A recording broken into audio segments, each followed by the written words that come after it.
Bonsoir à toutes et à tous. Je reviens vers vous pour vous parler encore une fois d'Antonio Gramsci. En français, on pourrait dire Antonio Gramsci.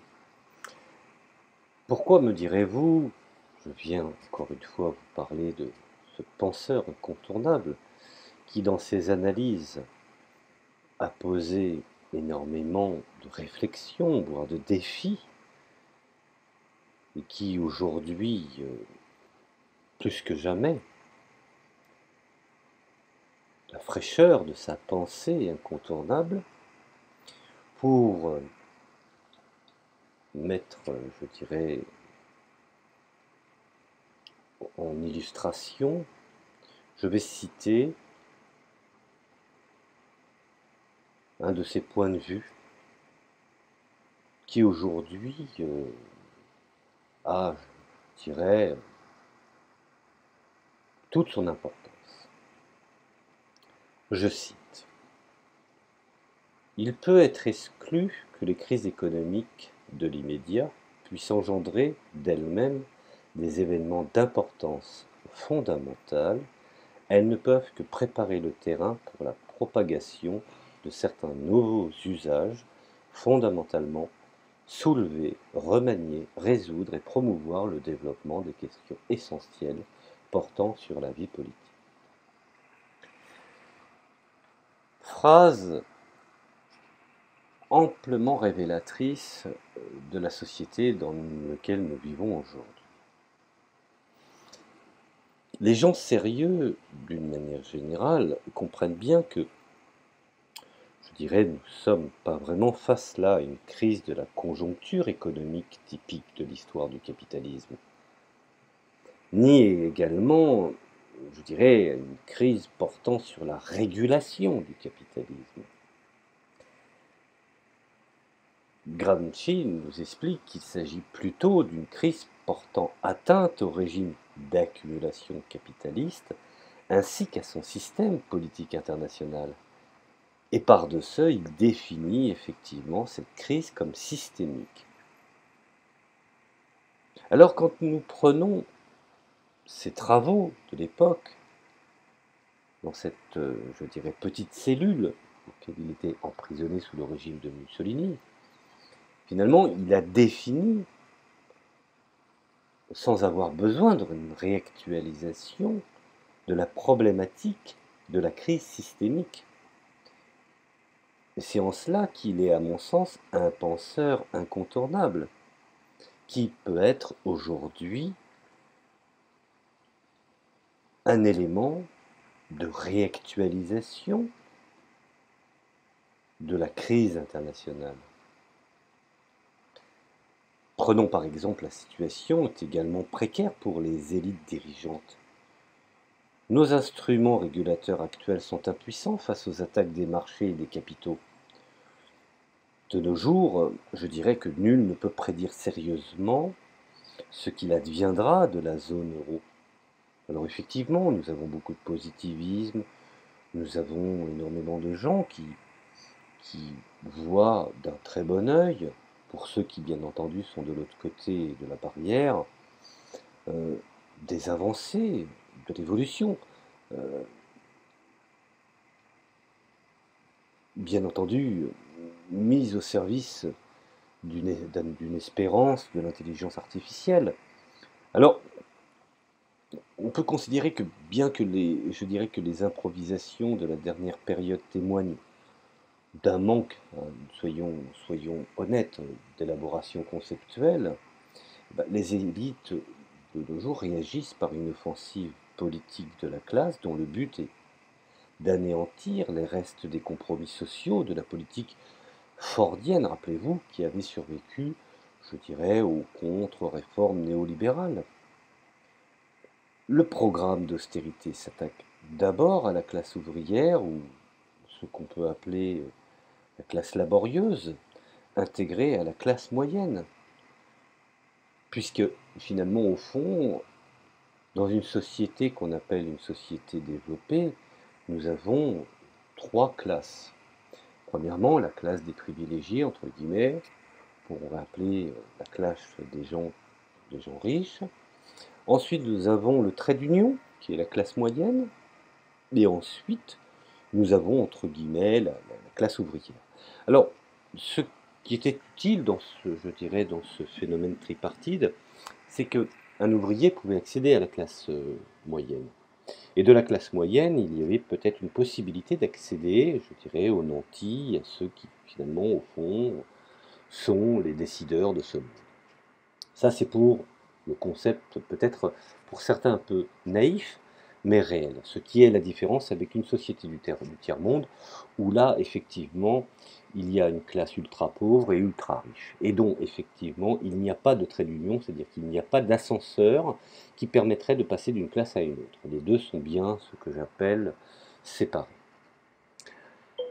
Alors, l'Europe se trouve, on le constate, hein, à un tournant, je dirais, il est possible que nous entrions dans une phase prolongée d'instabilité politique et sociale dans le cadre d'un processus, je dirais, de déclin de l'importance mondiale économique et politique de l'Europe. Voyons aujourd'hui l'Europe telle qu'elle se dessine n'est plus finalement au fond l'Europe de l'entre, je dirais, l'Europe des deux blocs et qui profitait finalement au fond des 30 glorieuses. Alors toujours pareil, selon la conception, 30 glorieuses, pour ceux qui savaient que cela n'allait pas continuer si un des deux blocs s'effondrait, les signes avant-coureurs, je dirais, montraient des faiblesses à l'égard du bloc de l'Est, hein, c'était une évidence. Donc résultat des courses, effectivement, l'État-providence était possible dans la mesure où le terrain neutre que fut l'Europe de l'Ouest, aussi bien l'Union soviétique, soyons honnêtes, que l'Amérique capitaliste, n'allait pas trop loin. Donc il y avait la possibilité, je dirais, d'un État-providence dans ces, je dirais, ces régions européennes, excusez-moi du peu du terme. Alors, quand je parle d'instabilité politique et sociale, dans le cadre d'un processus, bien entendu, de déclin, dans, je dirais, l'importance mondiale, économique et politique du territoire européen, il faut bien préciser de quoi parle-t-on.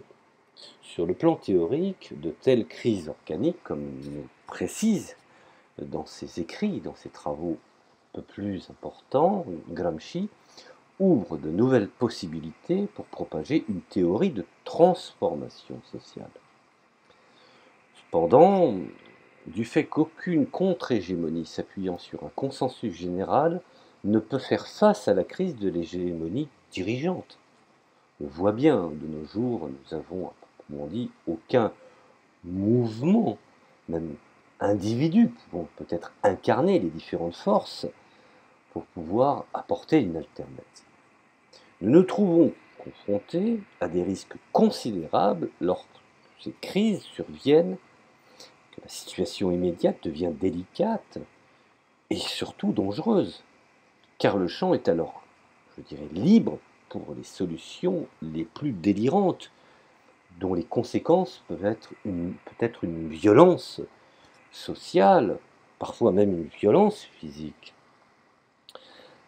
Et bien entendu, dans un cadre où les agissements des forces obscures, représentés par des hommes, je dirais, violents ou charismatiques, n'oublions pas que Gramsci, dans je dirais, le 13e des Quaderni, c'est-à-dire publié entre 32 et 34, nous précise et nous invite à réfléchir, à nous interroger sur ces craintes, qui peut être des craintes en devenir, et finalement, au fond, a été, je dirais, visionnaire en la matière.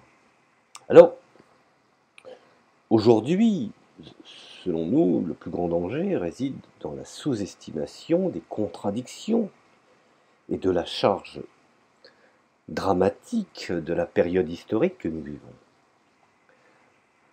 Alors, Gramsci se pose la question, il s'interroge.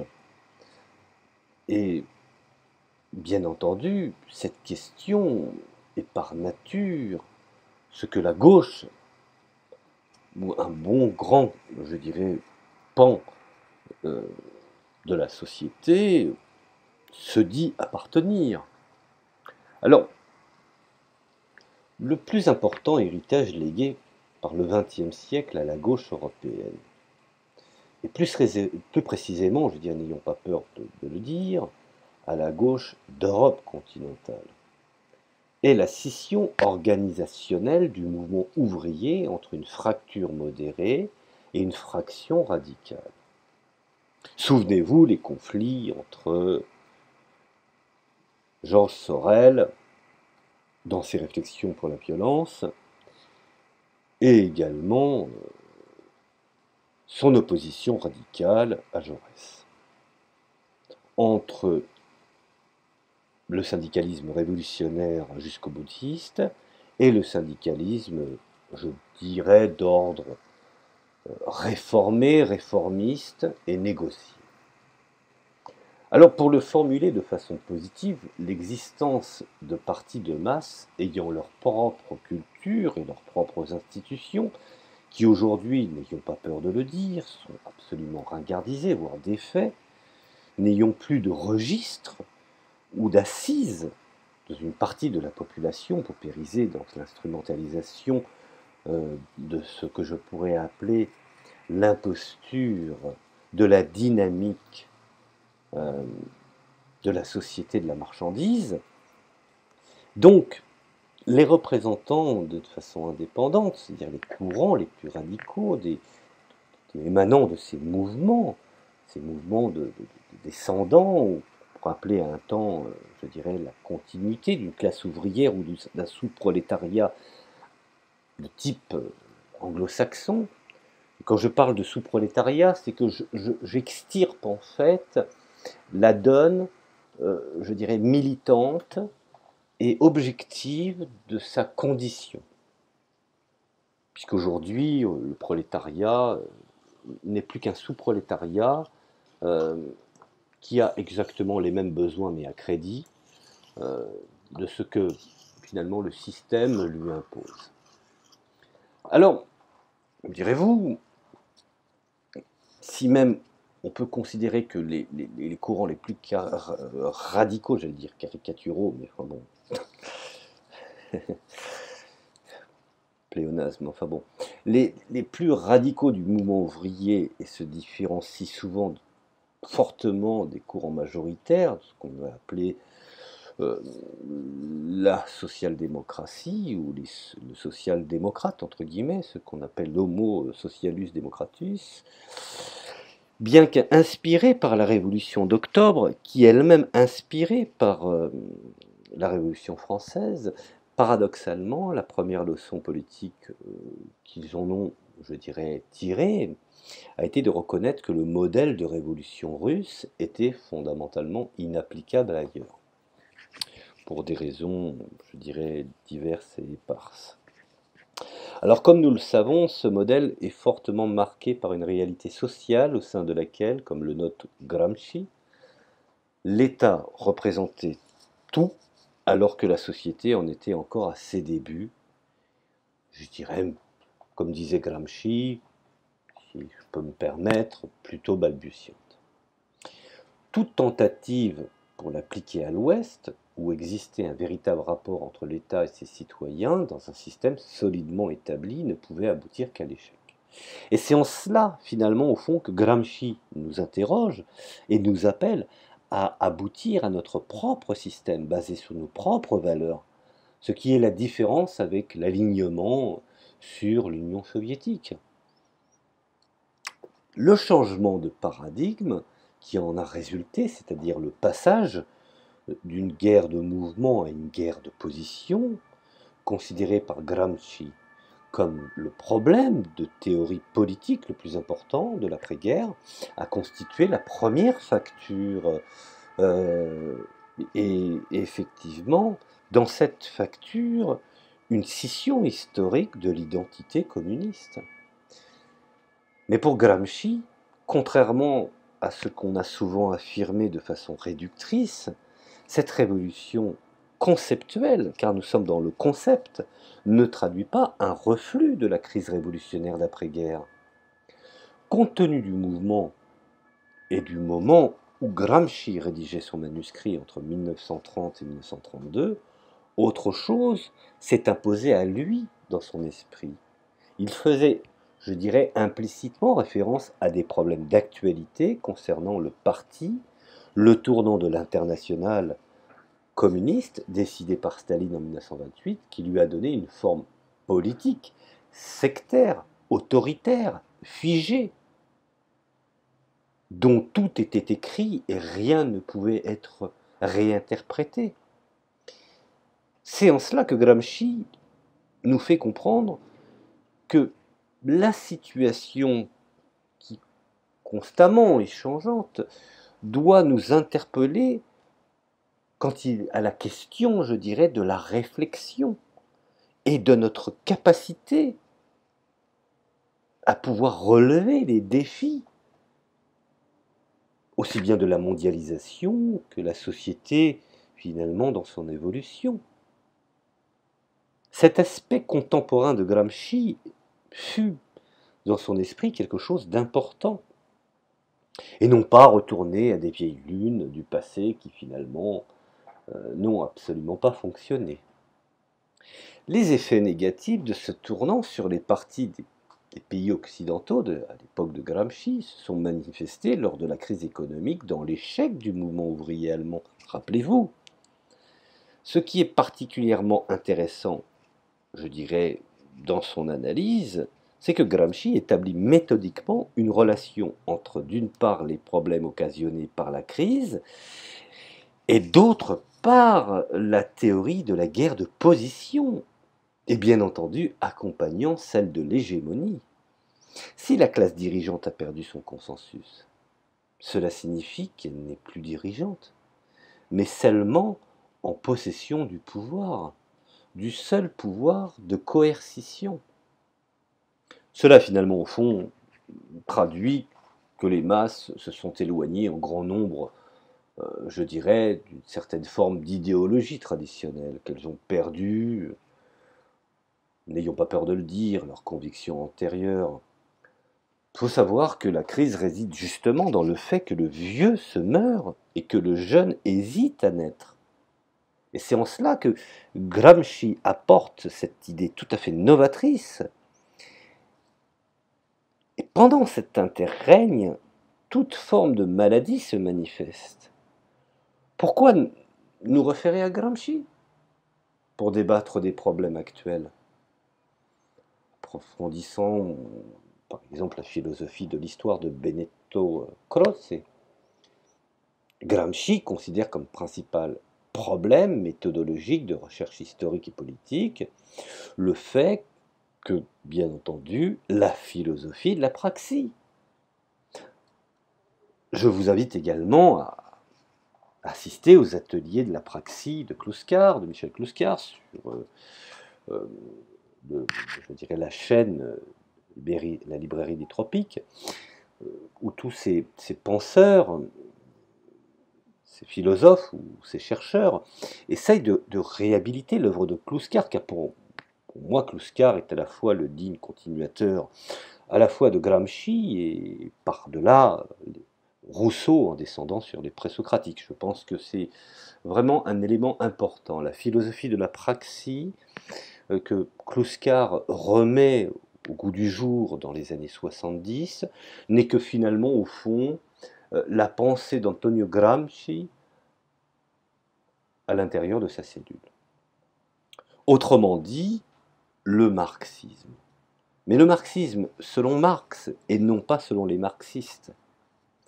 Alors, non seulement, je dirais, on n'exclut pas l'histoire éthique et politique, mais que dans sa phase de développement la plus récente, elle affirme le moment de l'hégémonie comme essentiel à son concept de l'État et de la revalorisation de la nécessité du fait culturel.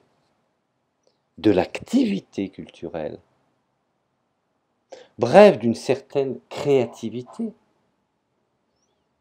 qu'on pourrait qualifier d'un front culturel parallèlement à ceux qui sont de nature purement économique ou politique, un peu rébarbatif et classiciste, n'ayons pas peur de le dire. Penser, selon Gramsci, implique deux choses.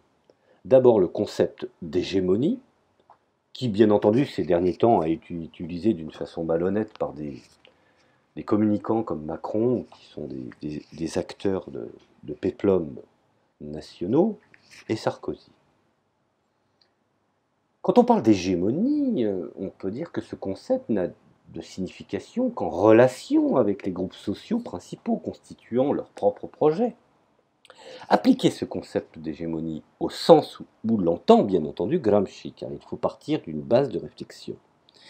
Ce qui implique donc, comme Marx par exemple, d'interpréter l'histoire comme un développement historique des conditions sociales, de ce que aujourd'hui nous appelons l'esclandre des conditions sociales, ce qu'un temps Marx appelait la lutte des classes, pareil terme à réactualiser et ne pas réintroduire dans son aspect poussiéreux et ancien. Ensuite, puisque, comme le souligne Gramsci, les hommes prennent idéologiquement conscience de la contradiction entre le contenu et la forme extérieure du mode de production dans la sphère des idéologies.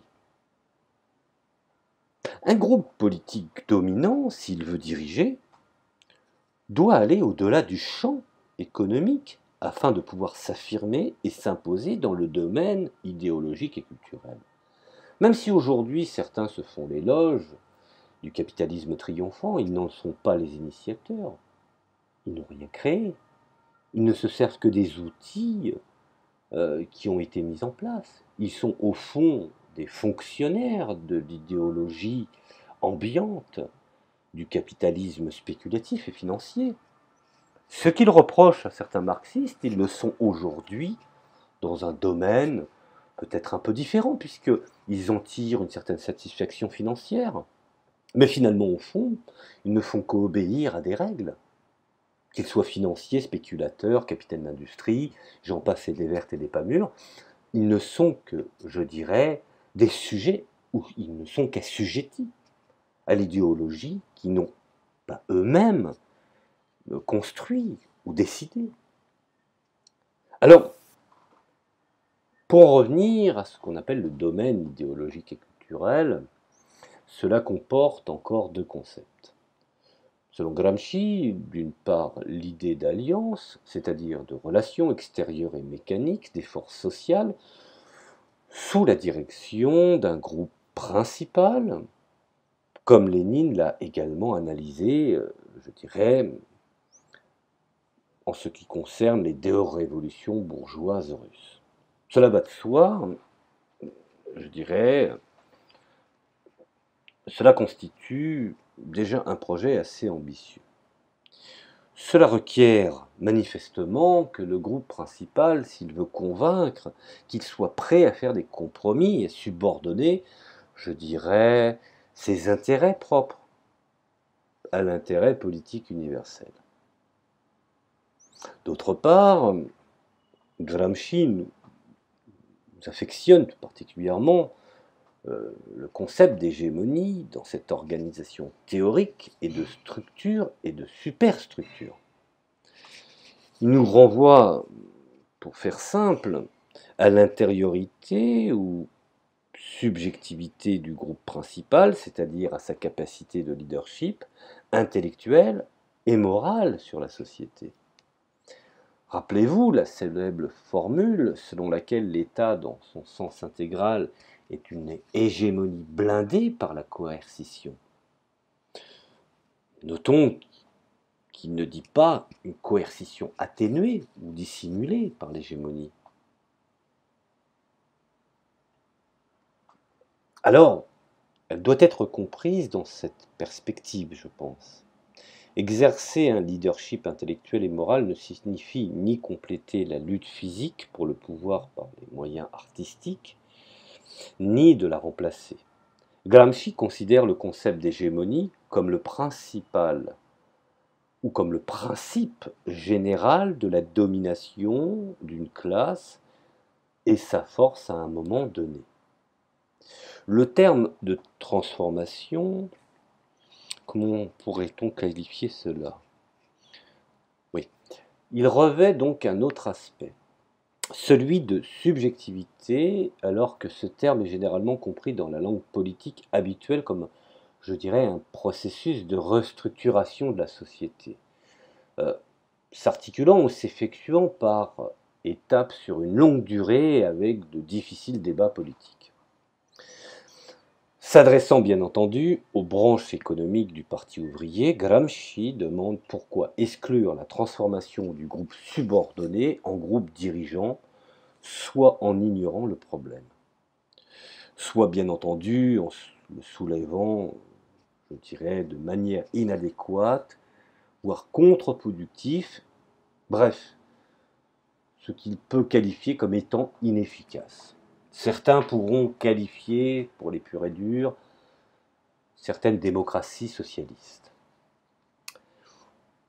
Ou soit, en d'autres termes, en décrétant le passage immédiat d'une société de classe à une société d'égalité totale, ce que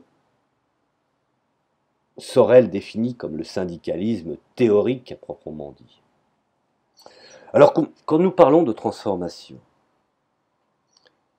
ce qui est en jeu, c'est l'auto-transformation des opprimés en une classe capable de se hisser afin de se réapproprier son histoire, sa vie, et pourquoi pas de diriger.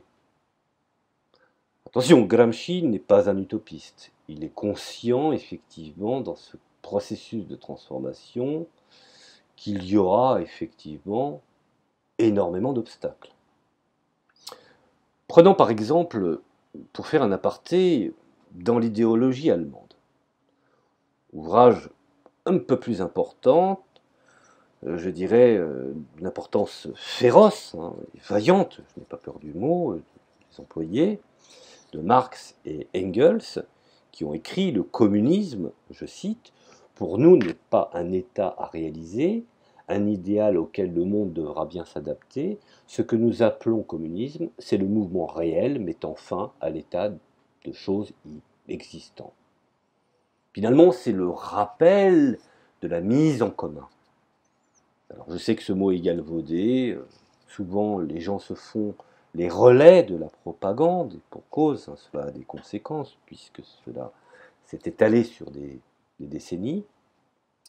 Mais Marx et Engels nous appellent finalement à lutter contre un état de choses existant par le remaniement, par la volonté de la remise en commun.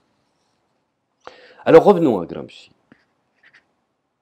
Comme je viens de le démontrer, le concept d'hégémonie de Gramsci ne plane pas librement dans les cieux des politologues, mais je dirais qu'il est harnaché, solidement ancré dans les contradictions matérielles de notre société. L'expression, par exemple, bloc historique le montre clairement. On n'entend pas, je dirais par là, une entité constituée par la structure et la superstructure. Cet ensemble complexe et contradictoire des superstructures est en définitive le reflet de l'ensemble des rapports de production et de la société. Alors, dans un langage politique usuel, un bloc, je dirais, social ou un bloc politique indique clairement une alliance entre divers groupements sur la base d'intérêts convergents. Le bloc historique, je dirais, revêt dans ce contexte une signification essentielle, la capacité de mobiliser les forces sociales et politiques conformément, bien entendu, aux attentes, aux exigences de développement fondamentales, et je dirais même à long terme d'une époque. Donc, Gramsci considère qu'effectivement, Il n'y a pas d'idéologie qui, un tant soit peu, a appelé une réflexion d'une société bien précise, mais il y a des gens qui ne sont pas capables de réactualiser, je dirais, l'idée pour répondre aux défis de la société contemporaine dans tous ses aspects.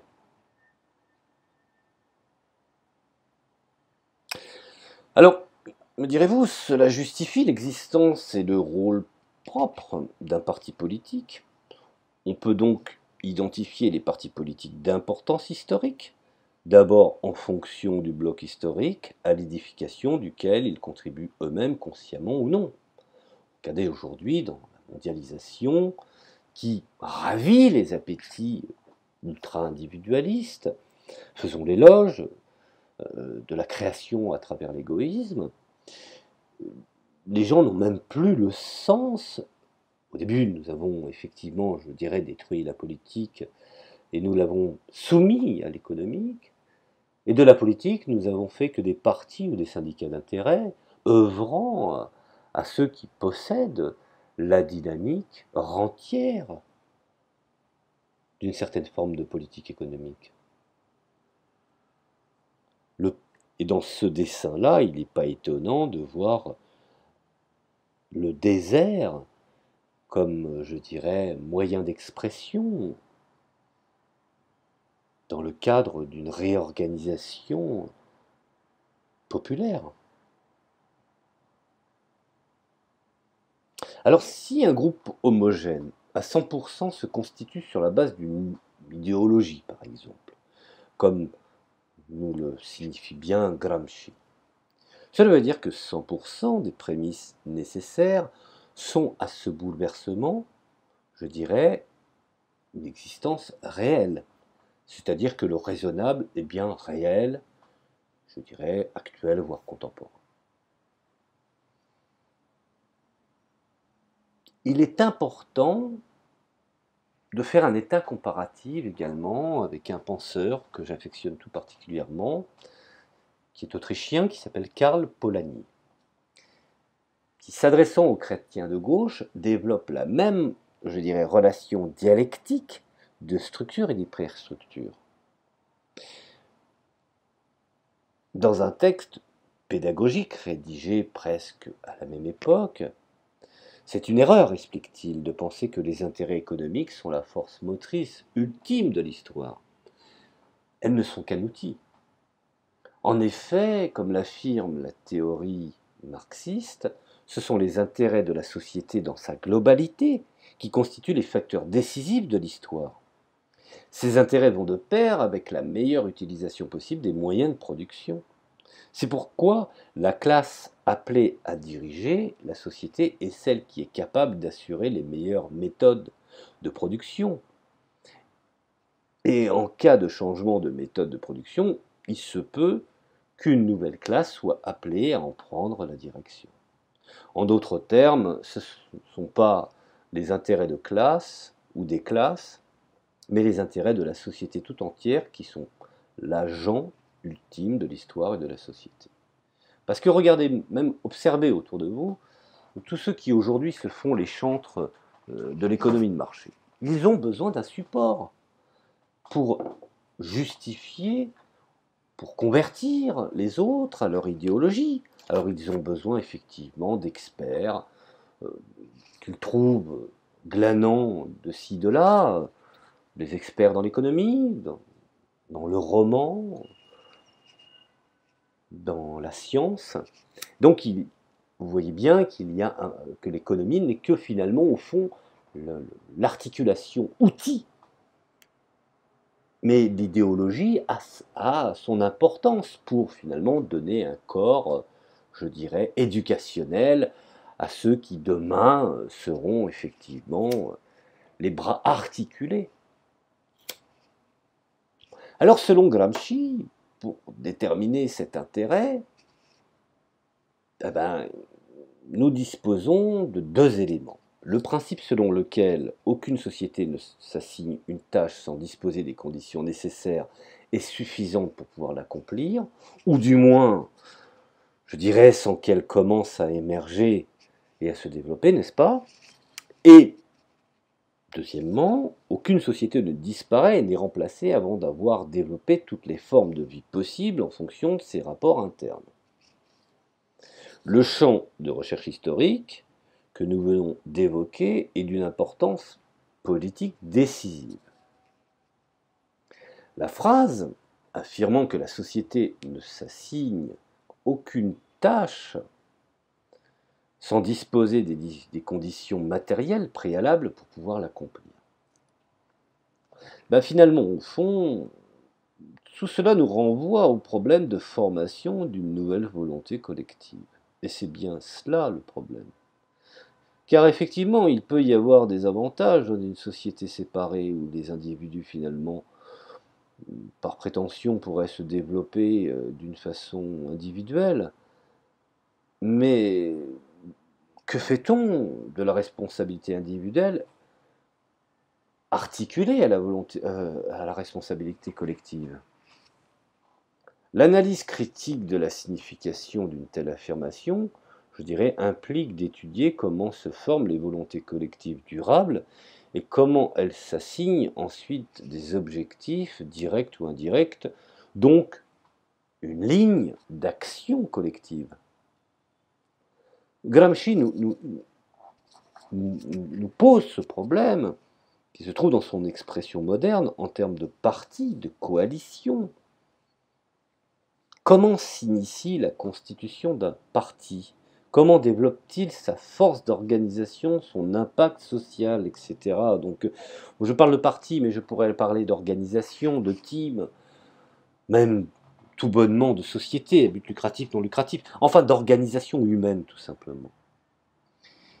Et finalement, au fond, c'est à Karl Polanyi que nous devons le concept de grande transformation, par lequel il décrit la transformation, je dirais, d'une transition complexe.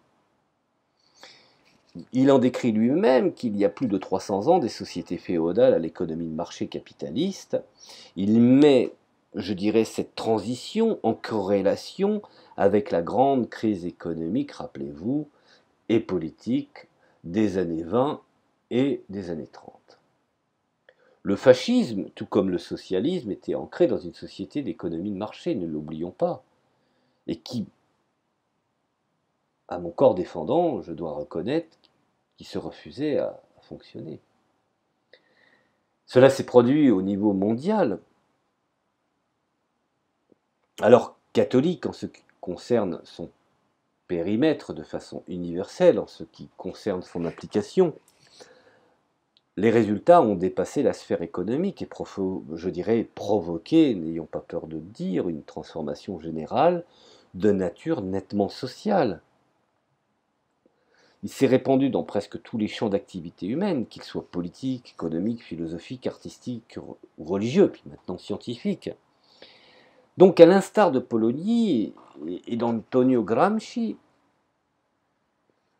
comment proposer de considérer, je dirais, la crise mondiale actuelle comme une crise de transformation? Est-ce que cela, finalement, au fond, implique d'interpréter la crise que nous vivons actuellement dans le monde, et plus particulièrement en Europe, comme une crise du mode de vie capitaliste? Debord, qui à son époque avait, dans sa gauche situationniste, développé le concept de société du spectacle, nous en donne quelques signes avant-coureurs. Kluskar aussi, dans son face-à-face avec Séguéla, nous a bien montré un petit peu les limites de la philosophie face à l'option, je dirais, de pensée capitaliste. Alors, la lutte pour défendre notre niveau de vie, et même ce qu'on peut appeler l'État-providence, parce que face à l'offensive de la classe dirigeante, doit être liée à l'adaptation culturelle et psychologique des êtres humains.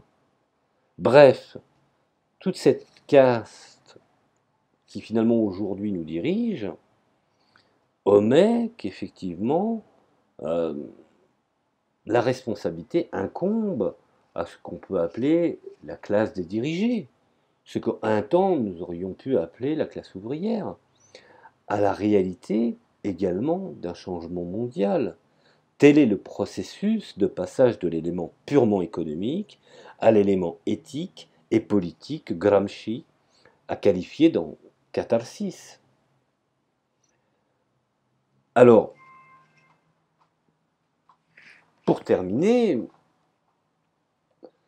il faut préciser une condition nécessaire depuis les années 70, non seulement le socialisme d'État des pays d'Europe de l'Est a disparu, mais l'influence de la gauche est également passée de 15 voire à 6%, quand on parle du Parti socialiste, bien entendu. À cela s'ajoute un changement qualitatif notable, on ne peut pas le nier. Retourner aux vieilles lunes est une aberration, voire, je dirais, une dangerosité ou une irresponsabilité. Alors que, durant les années 40 et 50, de grands partis, par exemple, le cadre du Parti communiste, étaient les figures de proue de la gauche en Europe. Leur influence s'est considérablement réduite en 2 temps, dans les années 70, puis rappelez-vous, l'effondrement de l'Union soviétique en 1990.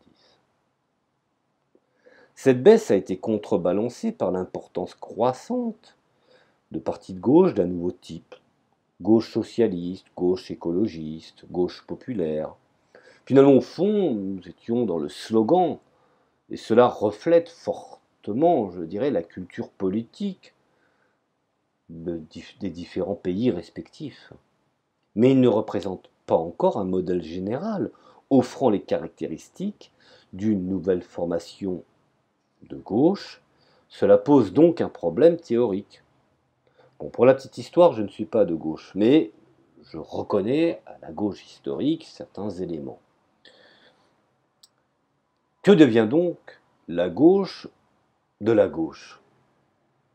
Si elle adopte comme prémisse le principe de la guerre d'opposition et l'hégémonie, une social-démocratie au langage plus radical, comme l'avait prédit Bruno Kreisky, comme, je dirais, pour l'eurocommunisme, Gramsci a soulevé le problème théorique qui s'y rattache dans les catégories qu'il a fondées. N'oublions pas que toutes ces sociétés se sont organisées autour du capitalisme et qu'elles sont dans un champ d'activité de concurrence à tous azimuts. Donc, l'eurocommunisme est un concept qui, à mon sens, est mort-né. Alors, existe-t-il une identité totale entre guerre de position et révolution passive? Autrement dit, Gramsci nous invite à penser le concept d'une révolution sans révolution, relevant d'une adaptation de la société dirigée d'en haut à une nouvelle forme de production. Ou du moins, y a-t-il, je dirais, ou peut-on concevoir une phase historique au cours de laquelle deux concepts stratégiques devront être considérés comme identiques? Alors nous sommes face au problème suivant en cours, et soyons logiques. En cours de lutte, la guerre de position ou révolution passive et la guerre de mouvement à l'initiative du peuple, ne sont-elles pas toutes deux autant indispensables? Là est la question. Ne sont-elles pas indispensables, de telle sorte que la fusion de leur approche politique, je dirais, concourt à une stratégie basée sur un équilibre rationnel? Là est la question. Surtout quand on regarde les défis actuels qui s'imposent à nous. On peut aussi se demander si les difficultés, les contradictions et les tensions provoquées par la participation de partis de gauche à des gouvernements proviennent de leur incapacité ou du peu de possibilités pour établir, je dirais, un équilibre cohérent. Gramsci avait trouvé cette question suffisamment importante pour examiner si on ne peut pas en tirer un principal, ou je dirais un principe général portant sur la politique ou l'art, il laisse entendre que la réponse se trouve dans la création d'une dialectique politique entre socialisme réformateur et socialisme révolutionnaire. Il faut se rappeler qu'il a écrit cela en des temps où l'internationale communiste parlait de fascisme socialiste. Chacun des contraires de cette contradiction dialectique doit s'efforcer d'être pleinement lui-même et de s'investir à fond dans la lutte, avec ses propres ressources morales et politiques pour permettre un véritable dépassement dialectique de cette contradiction. Le déséquilibre né des révolutions bourgeoises du XIXe siècle entre les tendances modérées d'une part et celles de l'initiative populaire d'autre part venait du fait que la thèse seule développait toutes ses possibilités de lutte jusqu'au moment où, je dirais, elle absorbait les représentants présumés de l'antithèse. C'est précisément cela la révolution passive. Être pleinement soi-même renvoie à la formule évoquée plus haut, la capacité de participer à la formation d'un bloc historique équivaut à la capacité de contribuer, je dirais, à la constitution d'une classe progressiste, ce qui au sens historique équivaut à la formation d'un parti politique. Est-ce mal d'éduquer les masses? Est-ce mal de les hisser au savoir et à la connaissance? Alors, effectivement, dans mon analyse, j'ai voulu mettre en évidence quelques interprétations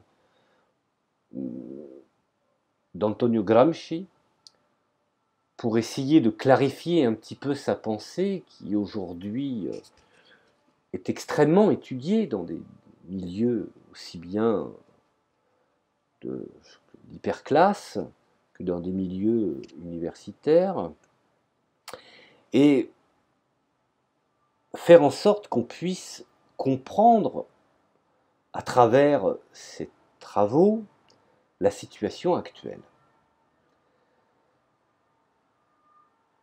Il faut savoir que l'outil que Gramsci nous apporte par ces catégories peuvent être utiles pour esquisser un plan de travail.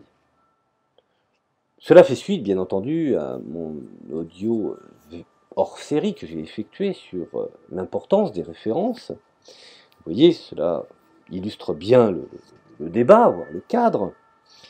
Et comment pousser à approfondir les débats théoriques, qui ne suffit, bien entendu, cela signifie, soyons clairs, sûrement pas qu'il faut ou qu'il faille travailler à transformer les partis et les mouvements en comités d'experts en sciences sociales, bien au contraire.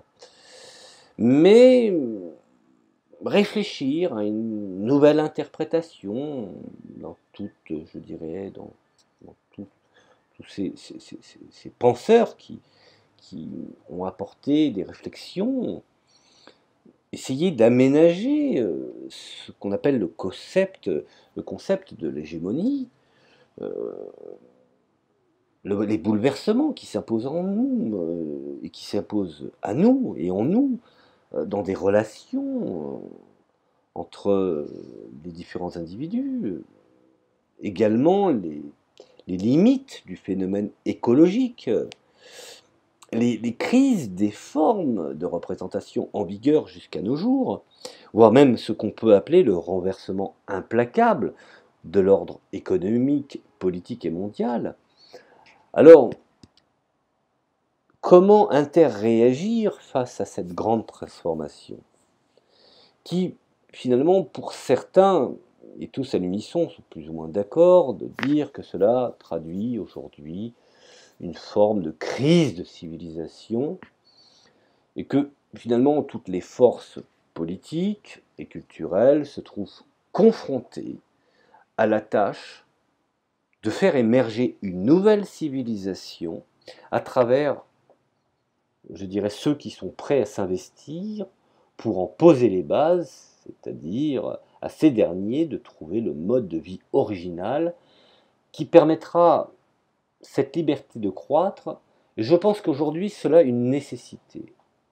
Et bien entendu, ma réflexion parle à tous les individus, qu'ils soient adeptes du capitalisme, de l'économie de marché, du marxisme, du communisme. Je pense que dans cette crise de civilisation, il y a également les fruits d'une chance de régénération. C'est en cela que Gramsci nous fait comprendre cette dynamique de l'hégémonie. Voilà, je vous remercie de m'avoir écouté, je vous dis à la prochaine chronique. Bon courage à vous, merci.